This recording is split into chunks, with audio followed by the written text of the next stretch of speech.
2단은 1. 논증 방법 파악하며 읽기. 자, 논증이 뭘까요? 논증부터 알아볼게요. 논증은 주장과 근거 사이의 관계 또는 하나 이상의 명제를 근거를 들어서 주장을 펼치는 거야. 우리 주장을 펼칠 때 그 이유, 왜 내가 이런 주장을 펼치는지 그 근거를 들어야 되지, 그지? 그 근거를 들어서 주장을 펼치는 방법이 논증이고요. 논증의 요소는 주장이 있지, 결론. 그지? 자신의 생각이나 의견이야. 그러면 근거는 뭘까요? 이 주장이 왜 그런지 주장을 뒷받침할 근거야. 객관적 자료 또는 왜에 해당되는 까닭.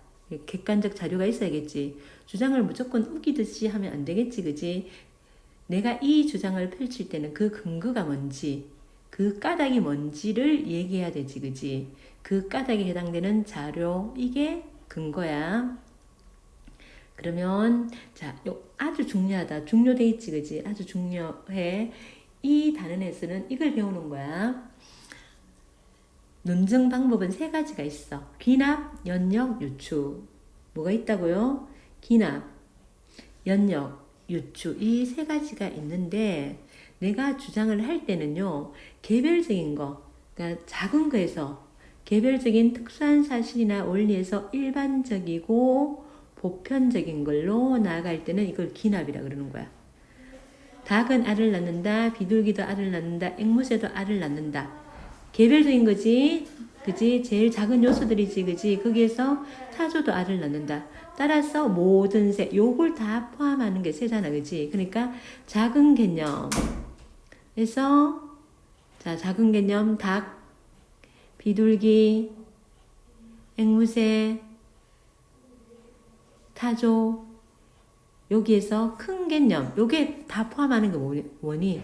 큰 개념, 모든 새지, 그지? 이렇게 주장이 펼쳐지는 것. 그래서 주장이 뭐야? 모든 새는 알을 낳는다. 이 주장을 하잖아, 그지? 이렇게 작은 개념에서 큰 개념으로 나가는 게 귀납.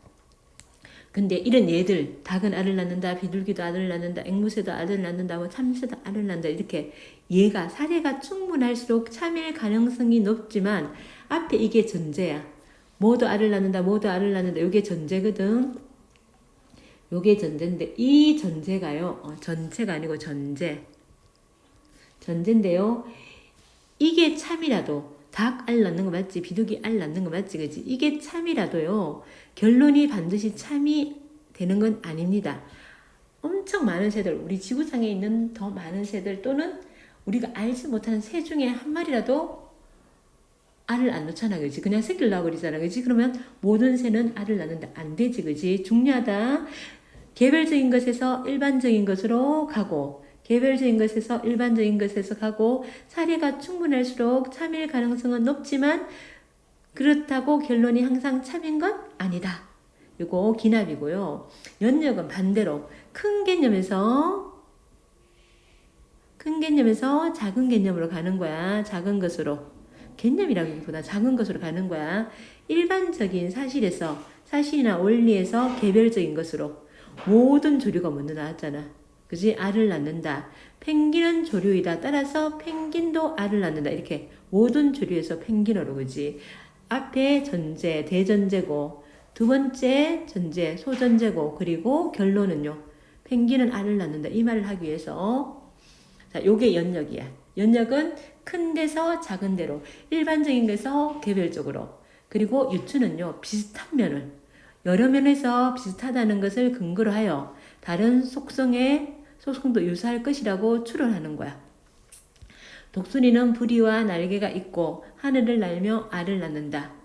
자, 독수리가 불이 있대요. 날개 있대요. 하늘 난대요. 알을 낳는데요. 깨꼬리도 불이 날개 있고 하늘 날아요. 따라서 깨꼬리도 알을 낳을 것이다. 독수리하고 깨꼬리가 비슷하네요. 비슷한 거? 그러니까 결론적으로 깨꼬리도 독수리 알 낳으니까 깨꼬리도 알을 낳는다. 요렇게 나오는 거야. 요렇게 요걸 유추라. 비슷한 점 따지는 거 유추. 이거 아주 중요하다. 기납 다시 개별적인 것에서 일반적인 것. 작은 것에서 큰 것으로. 자, 연역은 큰 것에서 작은 것으로. 유추는 비슷한 거 이렇게 되는 거야. 그리고 옆에 봐봐. 모든 물고기가 먼저 나왔어. 그럼 요건 뭐야? 그리고 붕으로 나가잖아. 그지? 큰 것에서 작은 것으로 갔지. 연역. 이렇게 되는 거야. 자, 논증 방법을 파악하면 어떤 게 좋을까? 그러면 글의 논지 전개 방식이나 글의 구조를 체계적으로 이해할 수 있고요. 주장과 근거가 적절한지,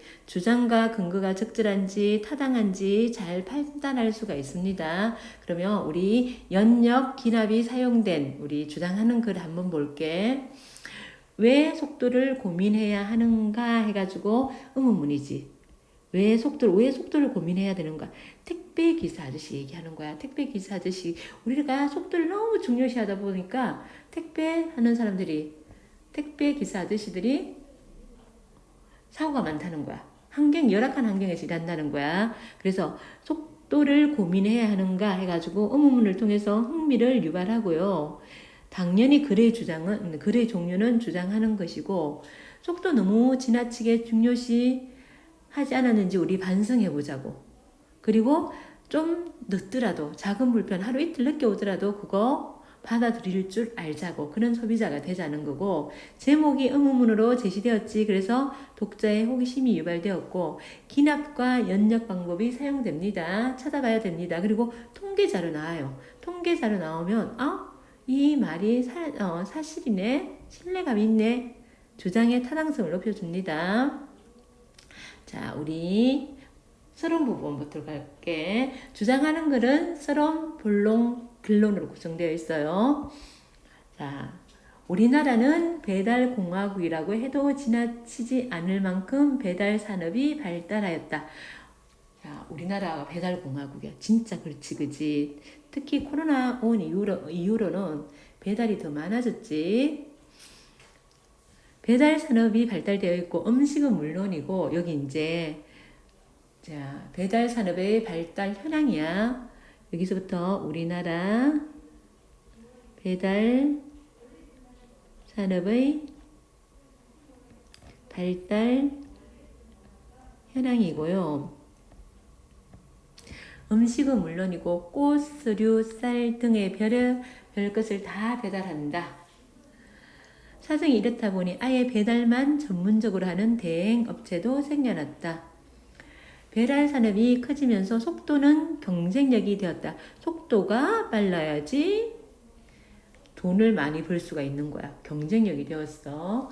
전국 어디서나 며칠 이내에 물건을 받을 수 있다. 심지어 오전에 주문하면 오후에 받는 당일 배달도 가능하다. 쿠팡 같은 데는 오전에 주문하면 오후에 와요. 그래서인지 우리는 배달은요, 무조건 빠른 것이 당연하다고 생각한다. 그러나 글쓴이는요, 여기에 문제점을 제기하고 있지. 그러나 이러한 생각이 과연 옳은 것일까? 이러한 생각은 어떤 생각이야? 무조건 빠른 것이 당연하다고 생각하는 것. 요게 옳은 것일까 하고 의문문이고, 자, 서론 부분에는요, 항상 문제 제기가 됩니다. 문제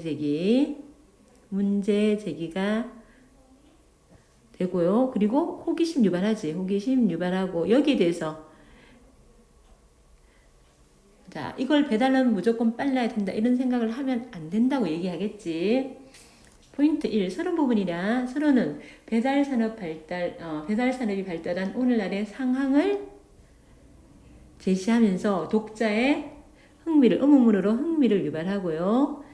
빠른 배달 속도를 당연하게 여기는 사람들의 생각에 의문을 제기하면서 이 글에 다룰 문제가 뭐야? 자, 배달 속도가 왜 빨라야 당연한 것일까? 여기에 대해서 얘기를 하겠지. 서론의 소주제는 배달 속도는 무조건 빠른 것이 당연하다고 여기는 세트의 문제 제기를 하고요. 나 볼게요. 여기서부터 이제 본론에 들어간다. 본론에는 논증 방법이 기납이 사용됩니다. 기납은 개별적인 것에서 일반적인 것으로 바뀌는 거지. 일반적인 것으로 바뀌는 것이고, 소비자로서는 세상이 편해졌다고 좋아할 수 있겠지만 배달이 빠르니까 자, 여기서는 보면 그렇지만 그렇지 않다. 이면에 그림자가 있대. 그 이면에 그림자가 있다는 것은 현실을 어떻게 본다는 거야? 이 빠른 배달하는 이 풍조를 부정적으로 보는 거야. 현실을 부정적으로 보고요. 일부 택배 기사들은 빨리 배달하려고 가속하거나 신호를 어겨 교통사고를 내기도 한다. 빠른 게 생명이다 보니까 이렇게 교통사고를 내기도 합니다. 자, 택배 기사들의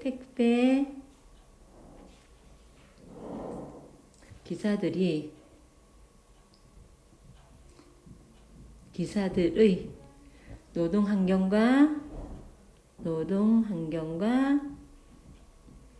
관련된 문제점 문제점 첫 번째, 빠른 게 경쟁력이다 보니까 신호를 어기고요, 가속하고요, 이런 일이 일어난다는 거야. 2012년 안전보건공단에서의 조사에 따르면 택배 업종에서 발생한 산업재해 가운데 도로 교통사고가 절반 이상을 차지하였다. 도로에서 교통사고 일어나는 거 왜? 빨리 배달하려고. 이런 교통사고의 가장 큰 원인은 뭐야? 빠른 속도를 강요하는 배달 구조 때문인 거야. 자, 문제는 또 있다. 아침에 분류한 물건을 그날 안에 배달해야 하는 택배 기사들은 밤늦게까지 일을 멈출 수 없다. 자, 밤늦게까지 일을 멈출 수가 없어요. 시간은 한정되고 배달해야 할 물건은 많기 때문이다. 그 이유는 요거지, 그지? 2017년 여기서부터 통계 자료가 나온다. 서울노동근익센터가 서울 지역 택배기사 500명을 대상으로 하여 실시한 조사에 따르면 이들의 주당 평균 노동시간은 74시간. 우와, 주당 74시간. 이다. 1년이면 3,848시간으로 2017년 기존 경제협력개발기구 OECD 1인당 연간 노동시간 1,759시간보다 2배가 넘는데요. 우리 OECD 가입국가잖아. 거기에 일하는 노동자의 근로시간보다 2배가 넘는 시간을 지금 택배기사들이 일을 하고 있는 거야. 게다가 경제협력개발기구에서 세 번째로요. 장시간 노동을 하는 우리나라 평균 노동시간 2024시간보다 1824시간이나 많다. 우리나라 사람들이 원래 OECD 국가의 다른 노동자들보다 근무시간이 길어. 근데 그거보다 더 많은 거야. 쉬는 날이 거의 없어서 한 달 평균 25.3일을 근무했고 일요일이나 공휴일을 제외한 한 달 평균 휴무일은 0.152에 불과했다. 토요일, 일요일 빼고는요, 하루도 제대로 못 쉬는 거야. 일요일과 공휴일을 제외하면 쉬는 날이 아예 없다는 응답자가 일요일, 공휴일 외에는 토요일 날도 못 쉬어요. 거의 90%, 거의 대부분이 못 쉬는 거야. 90.6%나 되었다. 몸이 아픈 날에도 일하는 경우가 많은데 응답자 가운데 74.1%가 그런 경험이 있다고 대답하였다. 어떤 경험? 몸이 아파도 못 쉬는 경험이 있다는 거야. 장시간 노동에 시달리느라 여가 생활은 물론이고 휴식조차 없는 삶이 이어지면서 택배기사의 건강도 위협받고 있다. 자, 여기까지가 74.1% 여기까지잖아. 여기까지가요. 앞에 여기서부터 자 2017년 여기서부터 그런 경험이 있다고 답했다. 여기까지는 객관적인 통계 자료를 제시했지. 객관적 통계 자료 제시했고요. 그러면 이런 객관적 통계 자료는 타당성을 높입니다. 타당성을 높임. 장시간 노동에 시달리느라 여가 생활도 못하고요. 아파도 일해야 되고요. 자, 이처럼 우리나라 택배 기사들은 배송 시간을 지키려고 과도한 노동을 하고 있는 것이다. 요게 이제 두 번째, 속도를 위반하는 게, 속도 위반하고 가속하는 게 첫 번째 문제점. 두 번째는 배달 시간을 맞추려다 보니까 과도한 노동을 한다는 거야. 이게 문제점. 두 번째. 자, 문제점 두 번째는 사례 2번이야. 사례 두 번째가. 여기는 문제점 첫 번째는 사례 첫 번째. 예, 첫 번째. 예 나오고 그 다음에 결론 나오는 거 뭐야? 기납 방법이지, 그치? 규모가 커지면 해당 업종에 종사하는 사람들의 수입이 느는 게 당연하지만 택배 기사들은 그렇지 못하다. 택배 시장이 가열되면서 더 저렴한 가격에 배달하려는 가격 경쟁이 심해졌기 때문에 택배 기사 개인의 수입은 거의 달라지지 않았다. 규모가 크면 수입이 늘어나야 되는데 아니야. 규모가 커졌는데도 수입은 거의 달라지지 않았어. 이거 문제점 세 번째. 문제점 세 번째는 다시 말하면 사례 세 번째지, 그지? 택배 기사들은 여기서 이제 관람할게. 유류비, 차량 유지비, 통신비 등의 각종 비용을 제외하고 택배 한 건당 평균 800원 정도 벌 수 있다. 단순 계산하면 월 25.3일 일하면서 약 350만 원 정도 벌려면 하루에 170개 가까운 물건을 배달해야 한다. 주당 평균 노동시간이 74시간이니 주 6일 근무를 계산하면 하루 12시간 정도 근무하는 셈이고 1시간 동안 배달해야 하는 물건이 평균 14개를 넘는다. 어떻게 생각하는가? 결국 더 싸게 더 많이 배달하고 있다는 것이고 그 때문에 눈코 뜰 사이 없이 일할 수밖에 없다는 것이다. 자, 요까지 이게 넘는다 해가지고 구체적인 수치를 제시했지. 여기는 구체적 수치 제시를 하고요. 제시를 하면서 자기 주장의 설득력을 높입니다. 눈꼴 뜰 없이 바쁜데 수입은 거의 늘지 않는다는 거야. 아마 빠른 속도를 강조하는 사회에서 이렇듯 택배 기사들은 열악한 노동 환경에 처해 있다. 속도 경쟁, 소비자를 최대한 많이 확보하려는 경쟁의 부담을 기업도 소비자도 아닌 택배 기사들이 따안고 있는 것이다. 자, 택배 기사들이 열악한 환경에서 일한다는 거고, 요게 결론이 되는 거지. 자, 요게 이제 앞에 사례 1, 2, 3. 요게 결론이 되는 거야. 사례 1, 2, 3. 개별적인 것에서 요거 결론이 되는 거지. 사례 1, 2, 3면 뭐야? 요거지. 요걸 얘기하는 거지. 택배 기사들이 열악한 환경에서 일하고 있다. 요 얘기를 하는 거야. 그러면 개별적 사례에서 결론이 나왔으니까 이건 기납 방법이지. 그죠? 자, 본론에 사용된 논증 방법 보면 첫 번째는요. 문제점 첫 번째가 빠른 속도를 강요하는 배달 구조 때문에 교통사고가 많이 난다는 거고 첫 번째 사례였지. 두 번째, 정해진 배속 시간을 지키려고 과도한 노동을 하고 있고 두 번째, 규모는 커졌지만 수입은 달라지지 않았다. 세 번째, 이 사례들은 뭘 보여준다? 택배 기사들이 열악한 노동 환경에 처해 있다는 걸 보여주는 거고 이게 방법이 기납의 방법인 거야. 개별적인 문제점에서 일반적인 결론을 이끌어내는 기납이야. 개별적 사례 하나, 둘, 세 개에서 결론이 뭐야? 열악한 환경이다. 이런 결론을 이끌어내는 거야. 이제 결론 갈게요. 결론은요. 연역의 주장 방법이 쓰였어요. 연역은 뭐야? 연역은 일반적인 것에서 개별적인 것으로 가는 게 연역이지. 모든 노동자는 바람직한 환경에서 일할 권리가 있다. 이게 이제 일반적 원리지. 일반적 원리고 택배 기사들은 택배 산업에서 핵심이 되는 노동자들이다. 이게 대전제고 전제 첫 번째. 그리고 자, 모든 노동자가요.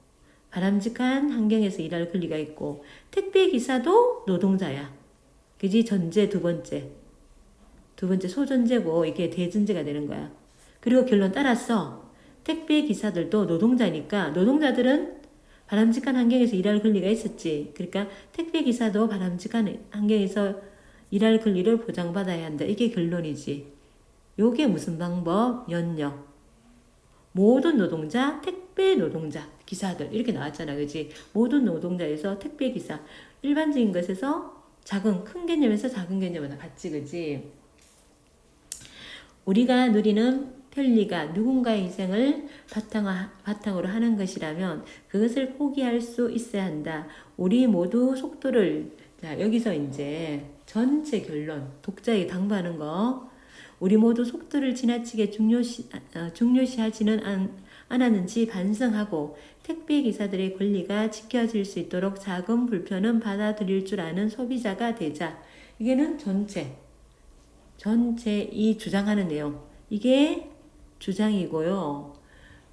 독자를 향한 당부지. 독자를 향한 당부가 불편을 좀 감수하자. 그래서 포인트 3. 자, 결론에 사용된 논증 방법은요. 연역이지. 연역. 일반적인 것에서 개별적인 것. 자, 모든 노동자는 바람직한 환경에서 일할 권리가 있어. 택배 기사도 노동자야. 그러므로 택배 기사도 바람직한 환경에서 일할 권리를 보장받아야 한다는 거야. 글쓴이의 주장은 우리 너무 속도 중요시 여기지 말자. 그리고 그랬는지 안 했는지 반성하고 자, 작은 불편은 우리가 받아들이자. 그래서 결론 소주제, 속도를 지나치게 중요시하지 않았는지 반성하고 작은 불편 받아들이자는 거야. 그 다음 넘어갈게. 우리 이제 전체 정리 한번 해볼게. 왜 속도를 고민하는가 주장하는 글이지. 택배기사의 열악한 노동 환경이 제재고요. 자, 주제는요. 속도를 너무 지나치게 중요시하는 거 우리 반성하자. 그리고 작은 불평 감사하는 소비자가 되자. 특징은 제목을 왜 속도를 고민해야 하는가 하면서 의문문으로 제시하여 독자의 흥미 유발하고요. 본론에서는 기납 사용했고, 그리고 결론에서는 연역을 사용했고, 그리고 통계 자료 나왔지. 통계 자료를 활용하면 타당성을 높입니다. 서론은 문제 제기가 돼야 돼. 어떤 거? 배달 속도는 무조건 빠른 것이 당연하다는 거, 그 생각이 과연 옳은 것인가 문제 제기했고요. 그리고 본론에는 연약한 노동 환경이 사례 1, 2, 3을 통해서 기납적 방법으로 제시되었고, 결론은요. 택배기사도 바람직한 노동 환경에서 일해야 된다. 라고 얘기하면서 우리 너무 속도 중요시 여기지 말고 그거 반성하고요. 불편 좀 감수하는 소비자가 되자라고 말하고 있습니다. 글쓰기의 주장. 자, 근거. 택배 기사들이 노동 환경과 관련된 문제점. 그래서 빠른 속도만을 중요시하지 말고 택배 기사의 권리가 지켜질 수 있도록 작은 불편을 감수할 줄 아는 소비자가 되자. 본론에서는 어떤 방법, 기납적인 방법이 사용되었다. 기납은 개별적인 사실에서 일반적인 사실로 가는 것이다. 작은 것에서 큰 것으로 가는 것이다. 자, 빠른 속도 강요하는 배달 구조 때문에 교통사고 많이 일어난다. 정해진 배송 시간을 지키려고 하다 보니까 과도한 노동을 한다. 시장 규모는 커졌는데 수입은 달라지지 않았다. 그래서 택배 기사들이 어떤 환경에 놓여 있다? 열악한 노동 환경에 놓여 있다. 그 다음에 결론에 사용된 것, 일반적인 것에서 개별적인 것, 큰 것에서 작은 것으로 갔지, 그지?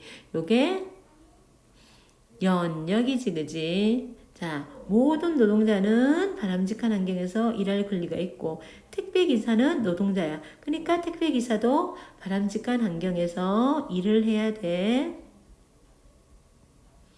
환경에서 일할 권리가 있다.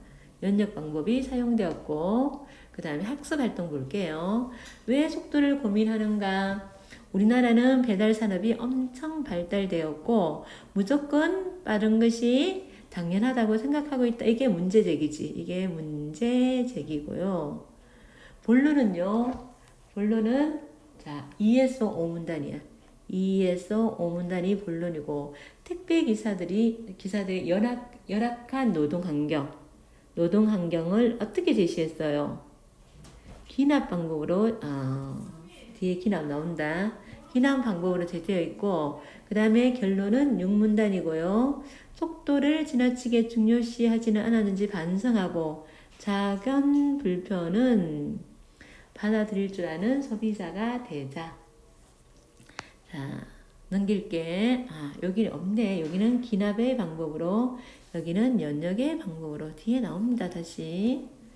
자, 알렉산드는 죽었다. 셰익스피어도 죽었다. 아인슈타인도 죽었다. 알렉산드 개별적인 거지. 그지? 작은 개념이지. 그리고 셰익스피어, 아인슈타인 모두 사람이야. 그래서 그런 모두 사람 큰 개념이지. 큰 개념 모두 죽는다.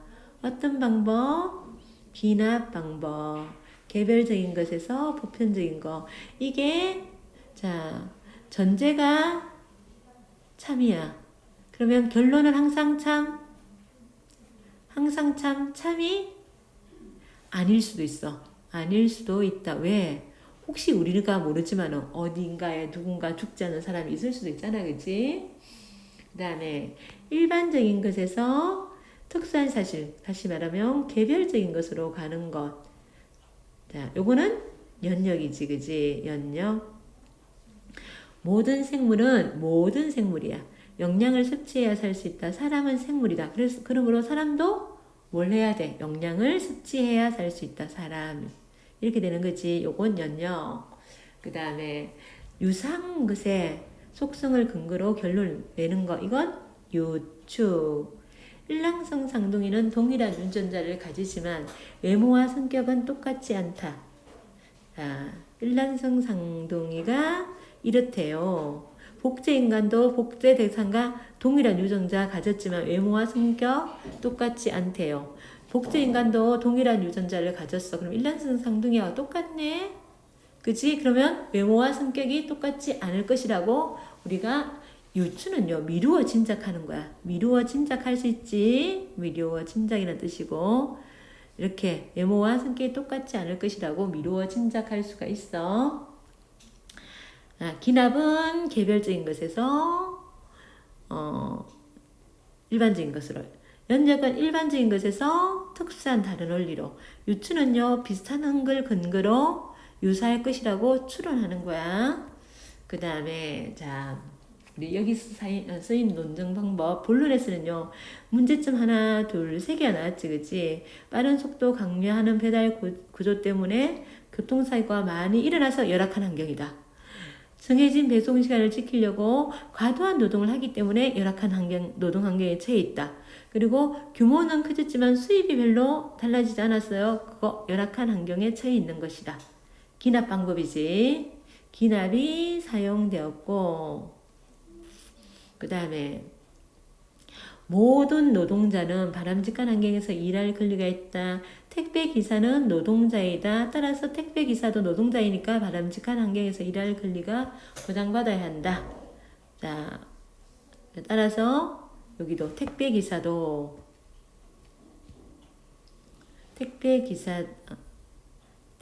택배기사들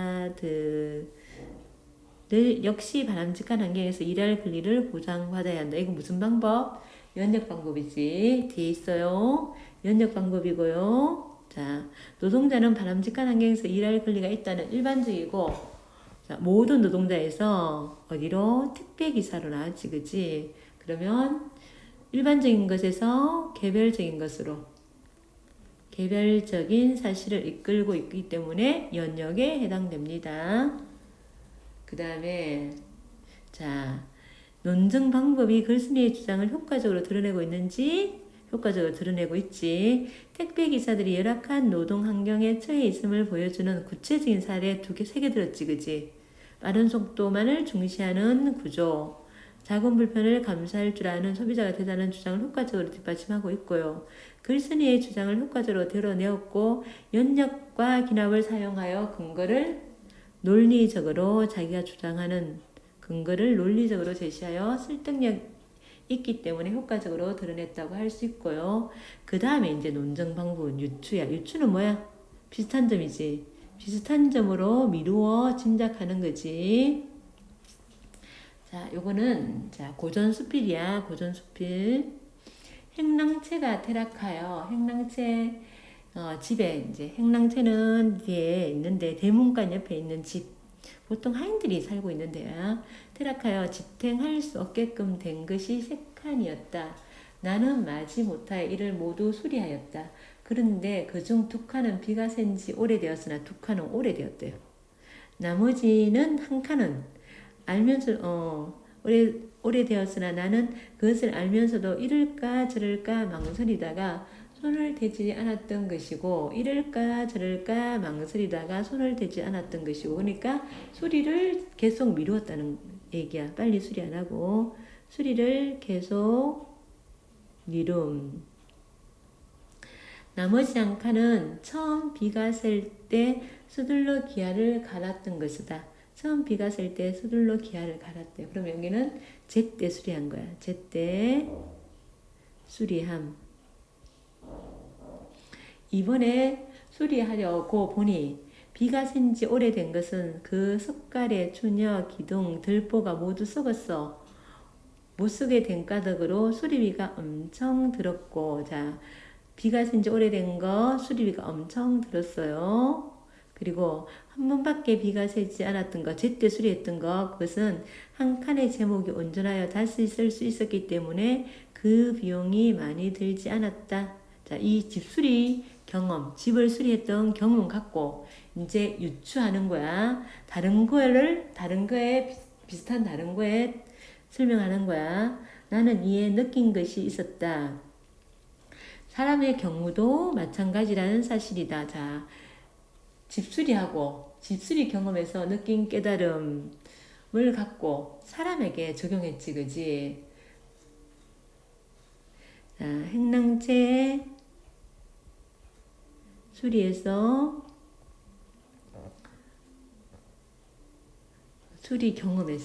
수리에서 여기 경험에서 할게. 수리 경험에서 느낀 깨달음 첫 번째. 자, 여기 잘못을 알고서 바로 고치지 않으면 곧 그 자신이 나쁘게 되는 것이 마치 나무가 썩어서 못 쓰게 되는 것과 같다. 잘못을 알고 고치기를 끓이지 않으면 해를 받지 않고 다시 착한 사람이 될 수 있으니 저 집의 제목처럼 말끔하게 다시 쓸 수 있는 것이다. 그러니까 뭐야? 자, 빨리빨리 고쳐라. 집도 봐. 바로 고치는 것은 수리비 얼마 안 되고 금방 고칠 수 있었는데 오래된 것은 수리비도 많이 들고 그리고 고치는 것도 시간도 많이 걸리고 그러니까 너 잘못한 게 있으면 그때그때 바로 고쳐야 돼. 이러면서 이거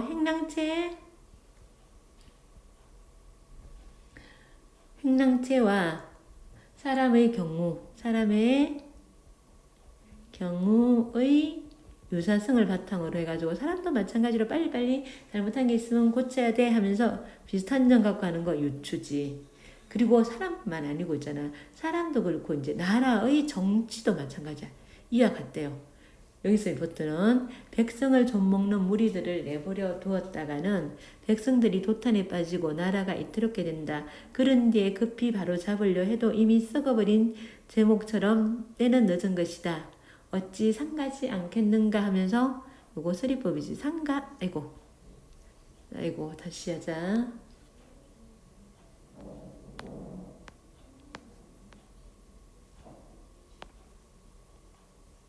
자, 어찌 상가지 않겠는가 여기 서리법이고요. 그리고 자 행랑채 수리, 행랑채 경우와 정치의 유사성, 정치의 유사성으로 뭐 하고 있니? 유추했다. 나라도 잘못된 거 있으면 빨리빨리 고쳐야 된다. 설이야. 설이고 집을 수리한 경험 갖고 얘기했는데 잘못을 알았을 때 바로 고쳐야 된다. 그걸 유추의 방법을 써가지고 집을 고친 것 같고 사람도 그렇고 나라도 마찬가지다. 잘못 알면 바로 빨리 고쳐야 한다. 자, 이렇게 앞에 경험이 자기 집수리한 경험이 뒤에 집수리한 경험으로 깨달음이 경험과 깨달음 이런 이중 구조로 되어 있고요. 그다음 이제 정리하면요. 집을 경우 비가 쓴지 자, 오래된 두 칸의 제목을 바로 고치지 않아 못 쓰게 되었고 비가 셀 때 바로 고친 한 칸은 제목을 다시 쓸 수 있어가지고 비용도 얼마 안 드는 거야. 요걸 갖다 요 유사성을 바탕으로 사람의 경우도 사람의 잘못을 바로 고치지 않으면 나쁘게 되고 사람이 잘못을 알고 바로 고치면 착한 사람이 될 수 있다. 그리고 정치의 경우도 백성을 좀먹는 무리들을 내버려 두면 백성들이 도탄에 빠지고 나라가 이태롭게 되고 백성을 좀먹는 무리들의 잘못을 즉시 고쳐야 나라가 바로 쓰게 된다. 글쓴이 주장 잘못을 알았을 때 바로 고쳐야 한다지 그지? 고쳐야 한다를 무슨 방법으로? 유추의 방법으로. 자, 어떤 논정 방법을 썼는지 유추가 사용되었지 어떤 점 비슷한 점 그죠? 자 직고친 경험으로 사람의 일과 나라의 일을 비슷하니까 비슷한 점 갖고 결론을 이끌어냈으니까 유추가 사용된 거야. 여기까지고 수고하셨고 또 다른 문제까지 다 풀어봅시다.